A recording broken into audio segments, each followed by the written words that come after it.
Dear student of class 4th, I am continuing my lecture on your chapter number 9 matter of your EVS book. In the last lecture I explained you different states of matter and the properties of the matter and the two activities which shows that gas is dissolved in liquid and solid dissolved in liquid. अब मैं आपको explain करूंगी all state of matter are interchangeable. State of matter जो है वो आपस में इंटरकन्वर्टिबल होते हैं. ठीक है. Changes continuously take place in a matter. Matter changes from one form to other. Changes में बी फिजिकल और केमिकल. मैटर में जो चेंज आता है वो रेगुलर आता है. It can be chemical, it can be physical. ठीक है. अब आपको बताएंगे फिजिकल चेंज क्या होता है. Physical change any change in the size, shape और state of a substance is a physical change. जो चेंज आपके शेप में, साइज में या स्टेट में आए, स्टेट ऑफ मैटर में आए. जैसे स्टेट्स क्या होती हैं बताया था, सॉलिड, लिक्विड, गैस. ठीक है. तो स्टेट में चेंज आए तो उसको बोलते हैं physical change. But there is no formation of any new substance in this change. लेकिन इस चेंज में कोई भी नई चीज़ नहीं बनती है हमारी.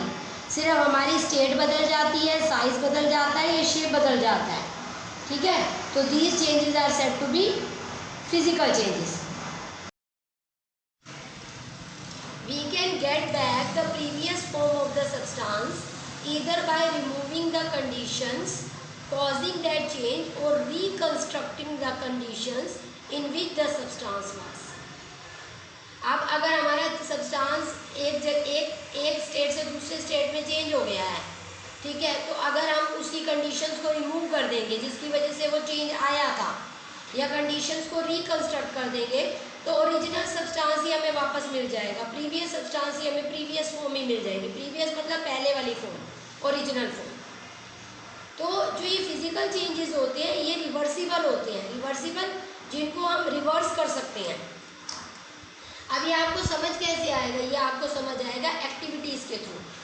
अभी आपको मैं एक्टिविटीज़ एक्सप्लेन कर रही हूँ जो आपकी बुक नंबर पे बुक में एक्टिविटी 3, एक्टिविटी 4 और एक्टिविटी 5 की फॉर्म में है.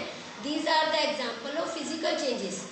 फिजिकल चेंज कैसे होता है और कैसे हमारा सब्सटेंस जो होता है वो स्टेट को बदल देता है और कंडीशंस रिवर्स करने पर हमें ओरिजिनल सब्सटेंस वापस मिल जाता है. तो इस तरह से क्या हुआ, हमारा जो चेंज है वो फिजिकल चेंज है और स्टेट्स आर इनकन्वर्टिबल, इंटरकन्वर्टिबल, इंटरचेंजेबल. मतलब जो चेंजेस होते हैं वो इंटरकन्वर्टिबल हैं, वापस हमें ओरिजिनल सब्सटेंस मिल सकता है. ये इन आप एक्टिविटीज़ के थ्रू समझ पाओगे. To show the process of evaporation and condensation, take some ice cubes and leave them out on the table. कुछ आइस क्यूब्स लो, फ्रीज़र में से निकालो, ठीक है, और उसे टेबल के ऊपर छोड़ दो जैसे कि आपको स्लाइड में डायग्राम में दिखाया हुआ. व्हाट हैपेंस, क्या होगा, the ice cubes melt into water. Ice cube को जब टेम्परेचर मिलेगा तो वो वाटर में कन्वर्ट हो जाएंगे, मतलब लिक्विड स्टेट में आ जाएंगे. अब इस लिक्विड को लो और बॉयल करो. ठीक है. लिक्विड को आप चाहो तो आइस क्यूब्स को कंटेनर में ले लो, भी तो पानी तो इधर उधर फैल जाएगा. आप आइस क्यूब्स को भी किसी कंटेनर में लो, वो वाटर में कन्वर्ट हो जाएंगे. अब इस वाटर को रख दो गैस के ऊपर. ठीक है. तो वाटर बॉयल होएगा. अब व्हाट हैपेंस, क्या हुआ, liquid changes into water vapour. ये लिक्विड आपका, ये देखो आपको डायग्राम में स्लाइड में पानी वेपोराइज होता हुआ दिखाया हुआ है. ठीक है. तो पानी वेपोराइज हो रहा है मतलब स्टीम में कन्वर्ट हो रहा है. तो सॉलिड से लिक्विड में कन्वर्ट हुआ, लिक्विड से गैस में कन्वर्ट हुआ. तो these are physical changes. These changes are interconvertible. कैसे,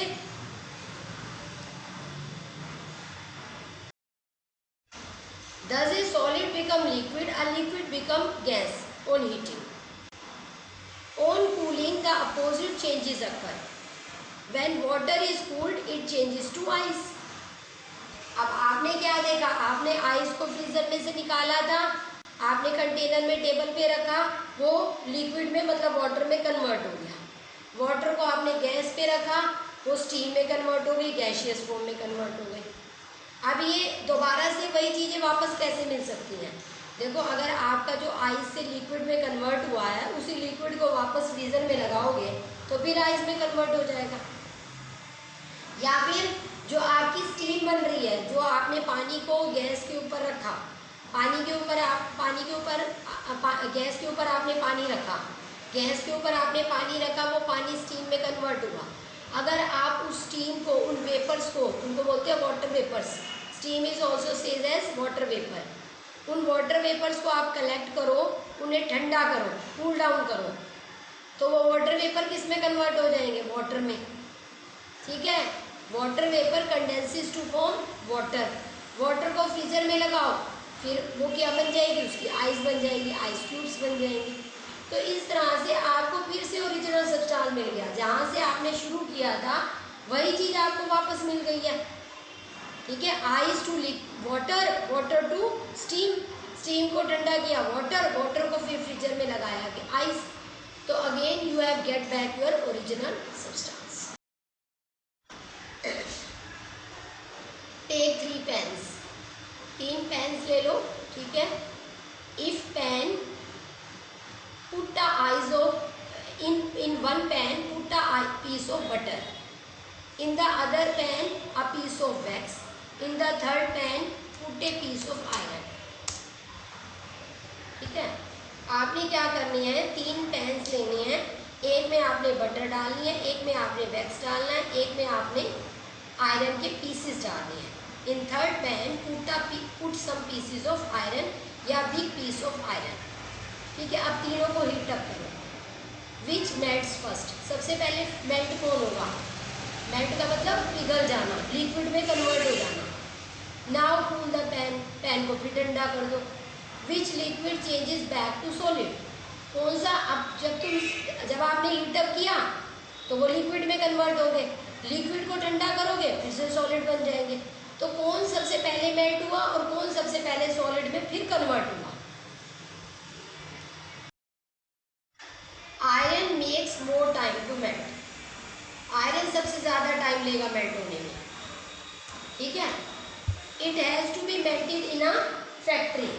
एक्चुअल में इस तरह से गैस के ऊपर रखने पर ये मेल्ट होगा भी नहीं, इसको हमें फर्नेस में डालना पड़ता है।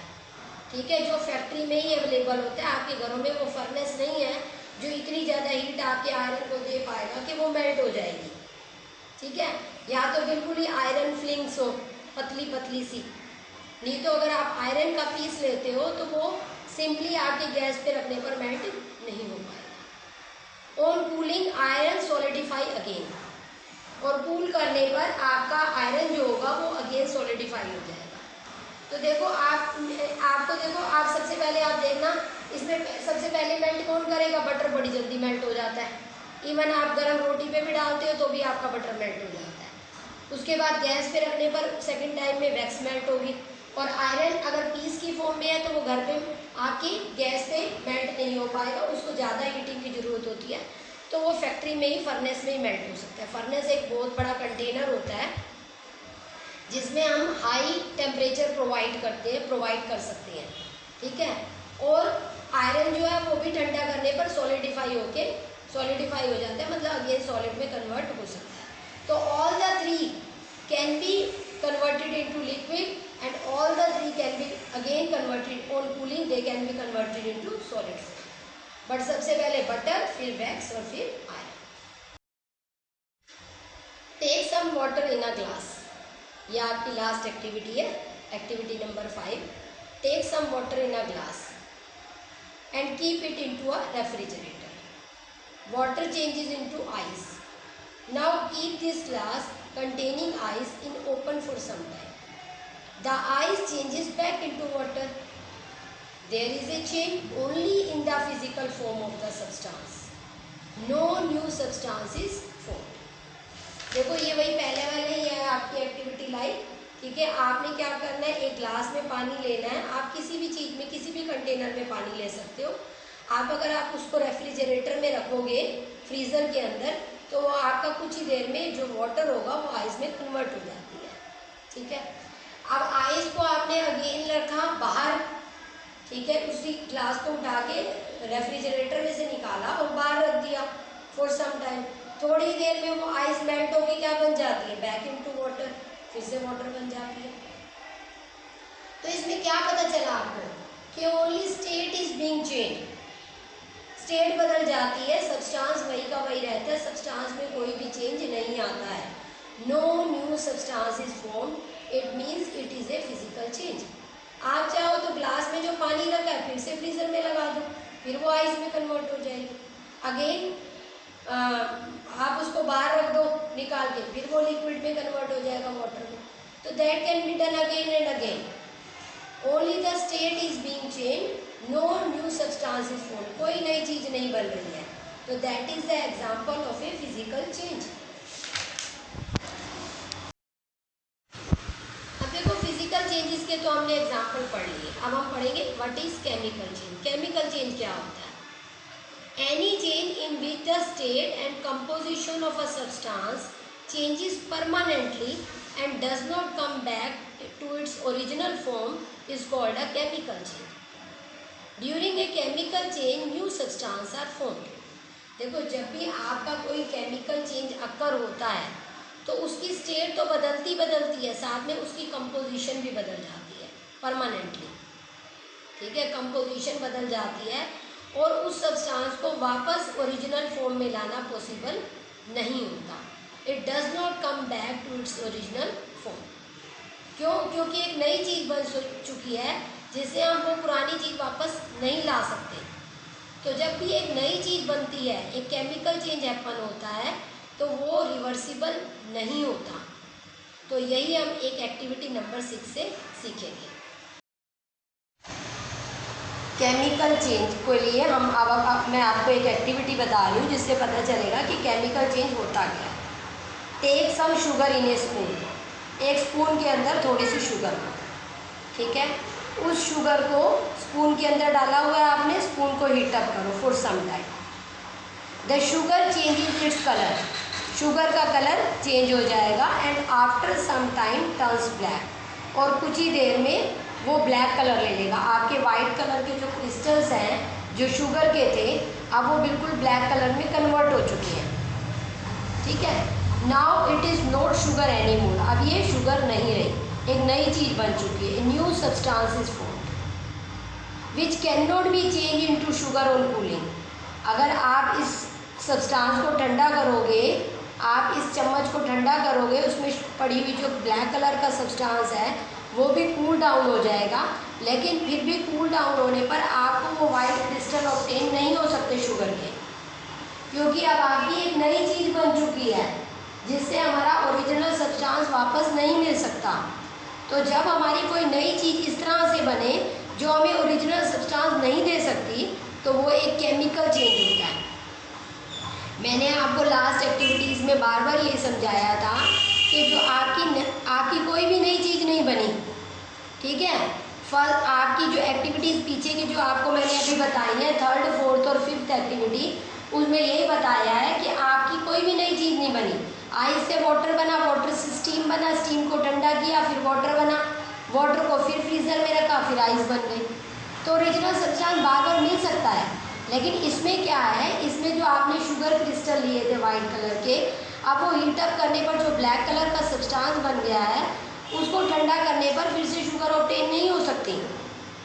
Sugar cane not be obtained again, अपनी ओरिजिनल फॉर्म नहीं ले सकती। तो that is a chemical change, जिसमें हमारी एक नई चीज़ बन चुकी है जो हमें वापस वो ओरिजिनल सब्सटेंस नहीं दे सकती।